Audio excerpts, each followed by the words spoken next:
Good afternoon, everybody. Sorry I'm a couple minutes late. All right. Got a couple of things at the top here for you, and then we'll get right at it. First, I want to highlight the new directive. I think you've seen it, issued by the Department on the use of masks and other public health measures in accordance with an executive order. All individuals on military installations and all individuals performing official duties on behalf of the department from any location other than the individual's home, including outdoor shared spaces, will wear masks in accordance with the most current CDC guidelines. All individuals on military installations will also continue to practice social distancing in combination with other everyday preventative actions to reduce the spread of COVID-19. The full memo is available online if you care to see it. We certainly encourage all our employees in the department to make sure that they've looked at it. As I think you've heard, the White House COVID task force announced this morning that the Secretary Austin, has approved 1,110 active duty service members to support 5 FEMA vaccination centers. A team of 222 personnel will support each one of these mega sites. I think you know there's 2 different types that FEMA is working to establish in areas of the country. I'm talking in this particular case of the mega sites. These teams will include medical and support personnel. It'll be largely medical personnel.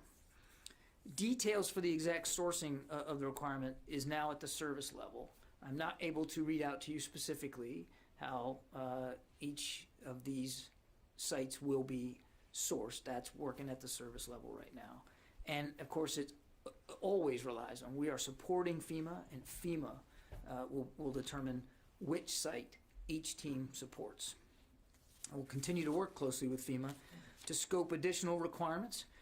FEMA and the department will jointly determine when DoD vaccination capabilities are no longer required. Now, also, as you may have seen yesterday in the Secretary's statement after President Biden's speech, the department will conduct a global force posture review of U.S. military footprint, resources, and strategies. This review will help inform the Secretary's advice to the Commander-in-Chief about how we best allocate military forces in pursuit of our national interests. The review will be led by the Acting Undersecretary of Defense for Policy in close coordination with the Chairman of the Joint Chiefs of Staff, of course. We also will, as the Secretary indicated, consult closely with our allies and partners as we move through this review, and we expect to have it completed by mid-year. For a couple of readouts. Earlier this morning, Secretary Austin spoke with His Excellency Ashraf Ghani, the President of the Islamic Republic of Afghanistan, to reaffirm the United States' commitment to an enduring U.S.-Afghan partnership. Secretary and President Ghani discussed the shared sacrifices of U.S. and Afghan forces in the field and the importance of the Afghan peace process and the imperative for a negotiated settlement to end the war.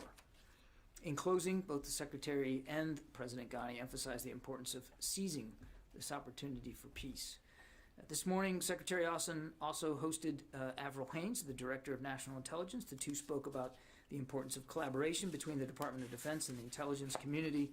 Director Haines also had a chance to meet with Chairman Milley as well as senior intelligence officers of each service. Lastly, the Secretary met with the chiefs in the Joint Chiefs Conference Room, colloquially known as the Tank. Met with them this morning. It was his first opportunity to meet with them collectively in the Tank to discuss a range of issues of importance to all of them. He had a chance to walk through with them what his priorities were as he is now getting more acclimated to the job and sort of things he wanted to tackle, as well as listening to them about what was on their minds and what their priorities were. So it was the first of what I'm sure will be many such discussions. With that, take questions. I think I have. Oh, by the way, so I have been appropriately counseled by all of you about the use of the phones versus the room, and I can be taught. So what we're going to do is I'm going to go to 2 on the phone and 2 in the room, and we'll just keep going back and forth like that. We'll start with Lita. Go ahead. Hi, John. Thanks. 2 things. One, I'm wondering if you have any even timing estimates on the FEMA teams, and just a quick point of clarification. Do you know if the military of one of these 5 or 2 of these 5 or whatever is one of them going to one of the sites in California, or are 2 of the teams going to California? So the first, well, I shouldn't say the first. What we know is that sort of there's 1,100, an initial group, one team of 222 will be deploying to California, to a site in California in coming days. We expect that they'll be able to get on site on or about the 15th of this month. But I would refer you to FEMA to speak specifically to what location that is.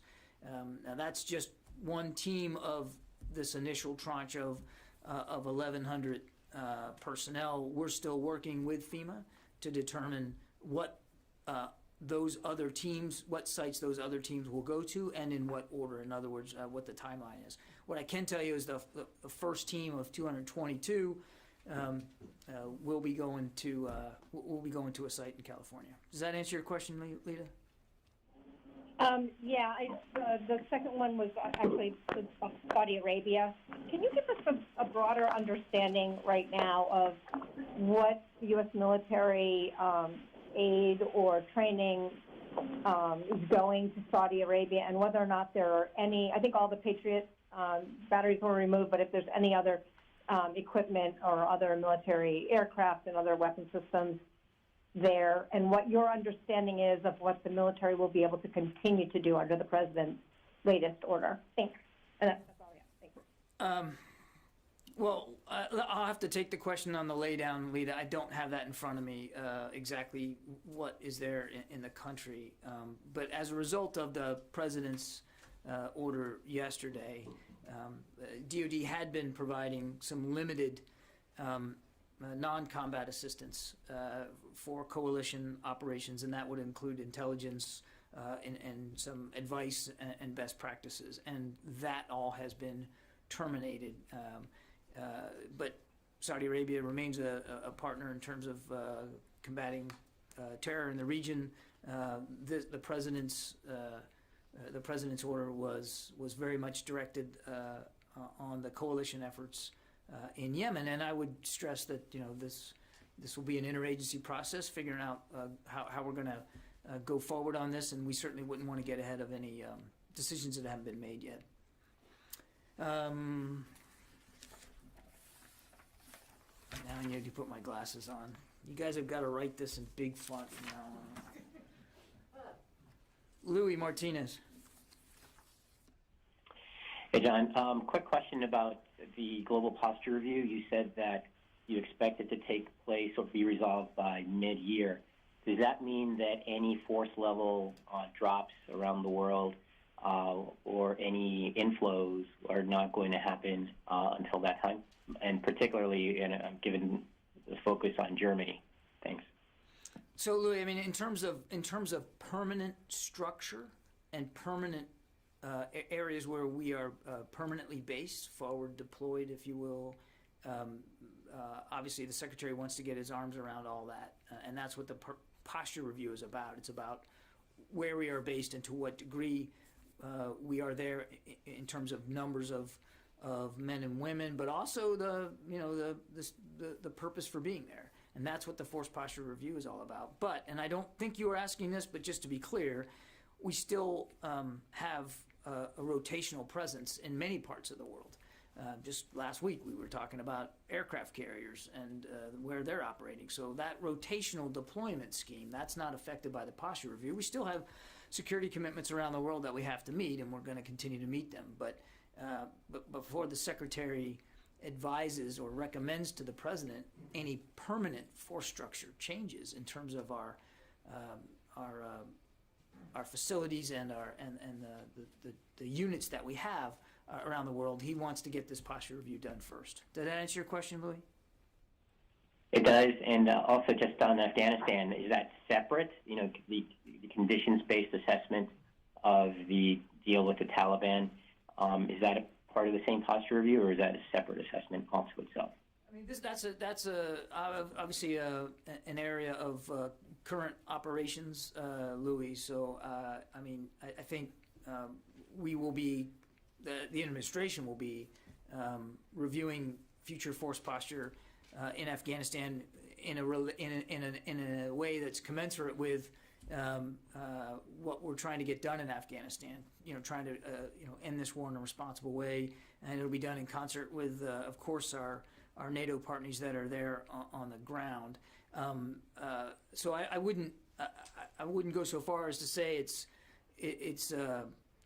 totally separate. I mean, the global posture review is still looking at our force posture around the world, but obviously what happens with respect to Afghanistan will be done in keeping with the decision-making processes that are already in place for that part of the world, and in keeping with, again, our NATO allies. You know, the Defense Ministerial is coming up.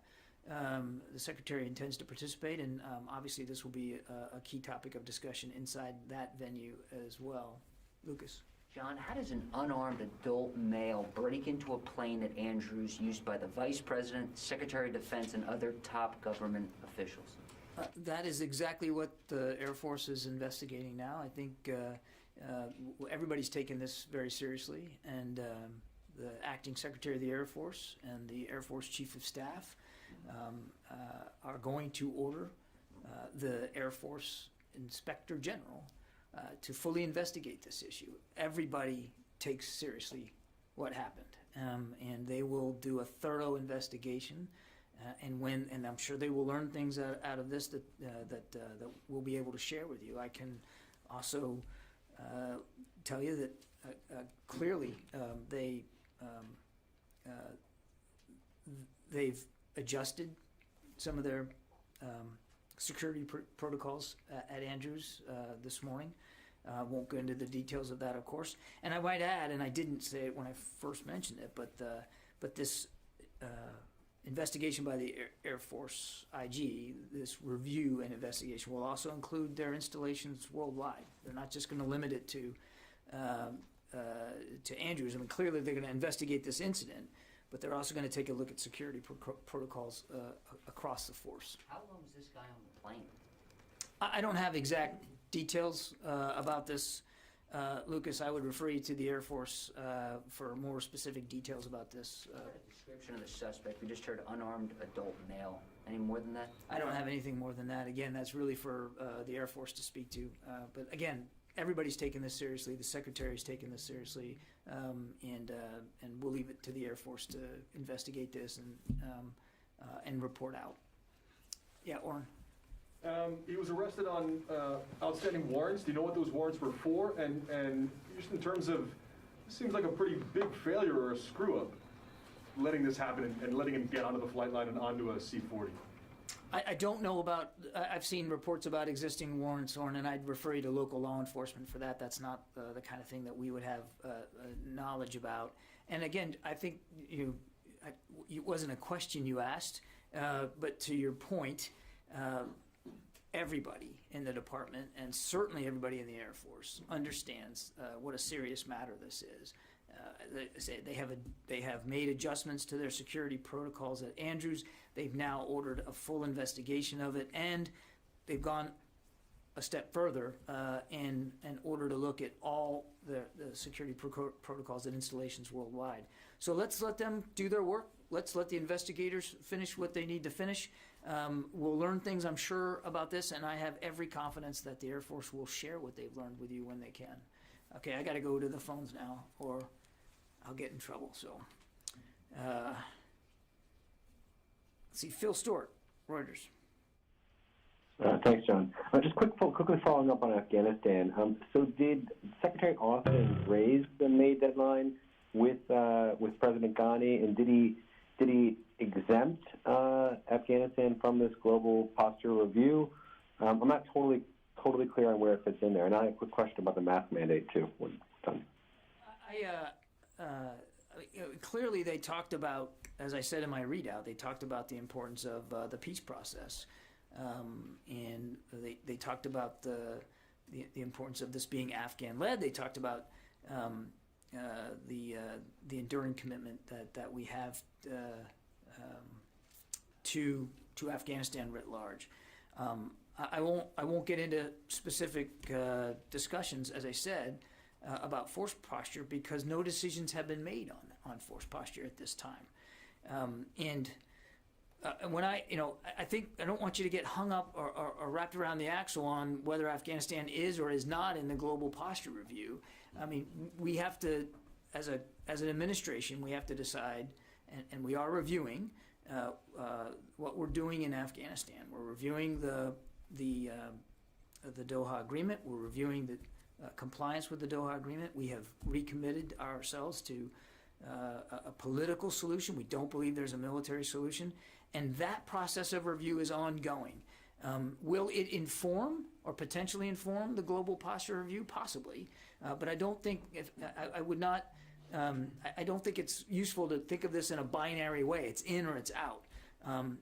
There is an interagency process going on to review what our future is going to look like in Afghanistan. We've already said that while no decisions have been made, that decisions will be conditions-based. And to the degree that that work informs the posture review, well, that's to the benefit of the posture review. But we just, I mean, I wouldn't try to look at it in such a binary way. Did that answer your question, Phil? Yeah, thanks. And then on the mask mandate, could you just give us a sense of what drove the change in the mask mandate in general? And is there going to be an exception made for all briefers, including yourself? What drove the mask mandate was the President of the United States, who issued an executive order that there was going to be the wearing of masks on all federal properties, and you're on federal property right now. So that's what drove it, was the President's executive order. Although I would hasten to add that the Secretary fully supports that. I have. As my colleague at the White House has, I have a waiver to not use a mask for the purposes of briefing you, to make sure that we're doing it with clarity and concision. So I wore it on the way up here, and I will wear it on the way out and for the rest of the day. But in the act of conducting a press interaction like this, I have been given a waiver not to wear a mask. Let's see. Dan Lamoth. Yes, thanks for your time. Two follow-ups on the stand-down related to extremism. The first one, we've seen these in the past for other issues like sexual assault and suicide, but on a force-wide level, can you provide some context for how frequent they are, maybe other issues where it's come up? And then second follow-up, we've seen a number of critics suggest in the last couple of days that this extremism focus in the military amounts to sort of a political litmus test to root out conservatives. Can you just address that in general? Thanks. Yes, sir. Can I just ask you for clarification on your first question? How frequent are stand-downs? Is that what you're asking, Dan? I'm aware that they're common in general, sort of, within units, within the service, but I'm talking the force-wide, DOD-wide level stand-downs that we're seeing this time. Dan, I will. I'm going to have my staff. We'll take your question technically because it's a good one, and I don't have that kind of data in front of me. I don't even know if it exists. But so let me get back to you on that. But I won't challenge your assertion that they are rare. DoD-wide stand-downs are not something that we do frequently or often, and I think in this case it points to the seriousness with which the Secretary and the leaders here at the Pentagon are taking this particular issue. But I owe you a better answer on frequency. On your second question, the argument that this amounts to some sort of political litmus test, that is absolutely unfounded and untrue. What first of all, we have, this isn't, sadly, is not an issue that we haven't dealt with or tried to deal with in the past. I mean, one of the last instruction that was written on this, and I think I've talked to you about this, was, back in 2012, and I assure you that this issue predates 2012. You heard the Secretary himself talk about when he was in command of the 82nd Airborne down in Fort Bragg, an issue they had with skinheads in the unit, and that was when he was a lieutenant colonel back in the mid-90s. Sadly, this is not something that is new. That said, and as I mentioned the other day, I think the events of January 6th certainly galvanized a sense that it is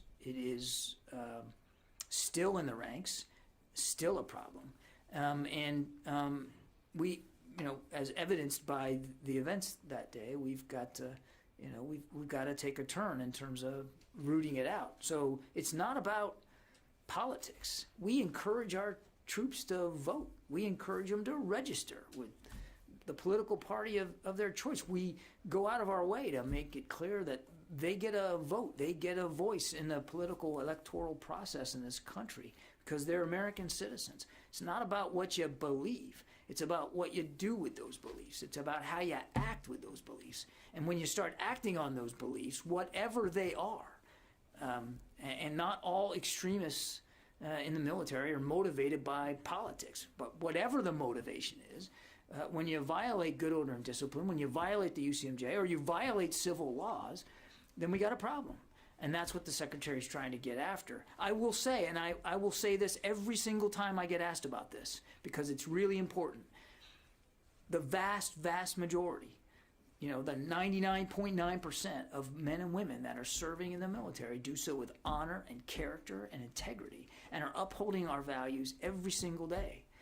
And they're putting themselves in harm's way, and sometimes they're doing that right here, not very far from where we're standing. And I think it's important to understand that this is not, while it is troubling, and while we are worried that the numbers may be more than what we'd be comfortable seeing them be at this point. I mean, obviously the number should be zero, but I'm saying that the numbers may be bigger than what we may think. That's what the Secretary wants to get after. It doesn't mean that it's not still a problem worth going after. It doesn't mean that even though the numbers may be small, that it's not an insignificant issue to deal with. Did that answer your questions, Dan? Yes, thank you. Okay, Tom? John, I want to get back to Saudi Arabia and what you said about you're going to start providing intel and also best practices. I understand the intel was basically defensive in nature. Someone's going to shoot a missile, the Houthis going to shoot a missile at Saudi Arabia, and the best practices included how to prevent civilian casualties. So if you're getting away from both, won't it make matters worse with harm to civilians and so forth by getting rid of that assistance? We have made it very clear over a long period of time that we need to see a more serious effort by the Saudis to address the problem of civilian casualties. And again, I wouldn't get ahead of an interagency process on this, on sort of what's the next steps. Clearly, one of the things driving this decision by the administration is the humanitarian crisis in Yemen and how serious it is. And I would also remind you, Tom, that our support to Saudi Arabia isn't just military. I know that's what we're here talking about, but there's other components to the bilateral relationship with Saudi Arabia, and Saudi Arabia does have a legitimate right to self-defense. And they have suffered attacks on that southern border. There's no question about that. What we're talking about here is coalition offensive operations in Yemen, operations that the administration believes have contributed to and made much worse what is already a human catastrophe. And again, I don't want to get into any more specifics other than to say that DOD, we have a role in the president's directive, and we're going to carry that out. We also have a role, and we'll carry out the interagency discussion going forward on this and what the outcomes look like long-term. But you see how it can make matters worse. If you're not providing assistance on how to prevent civilian casualties, and you're not providing specific intel that would help Saudi, they're going to go after this problem anyway, and it could be worse without that key support. Yeah, again, I take the point. I take the point, and everybody's concerned about civilian casualties, and that has been expressed to the Saudis. I don't want to get ahead of future decisions. Laura? So just one follow-up on Yemen, and then I have a different question. So are you saying that you're specifically ending intelligence sharing related to the defense of Saudi Arabia? No, that's not at all what I'm saying. I'm saying it's That's related. my understanding as Related what the to sharing. these are related. The what we've been doing related to coalition operations inside Yemen. Okay, because my understanding was that was the bulk of the intel sharing that we did. I'm not going to talk about intelligence matters up here, but this is related to coalition operations in Yemen. Okay. And Saudi coalition. So we were providing that kind of support previously? There was we had been providing intel sharing support. For the coalition operations? Yes. Okay. And then my second question is, did Secretary Austin attend the meeting today with the NSC on Iran, and what was discussed? I'm not gonna. I think I'd refer you to the White House for readouts of meetings that are hosted and chaired by the NSC. That's not for us to read out here. Did Secretary Austin attend? I'll let the White House speak to NSC meetings and the pace of that. Let me go back to the phones as I promised.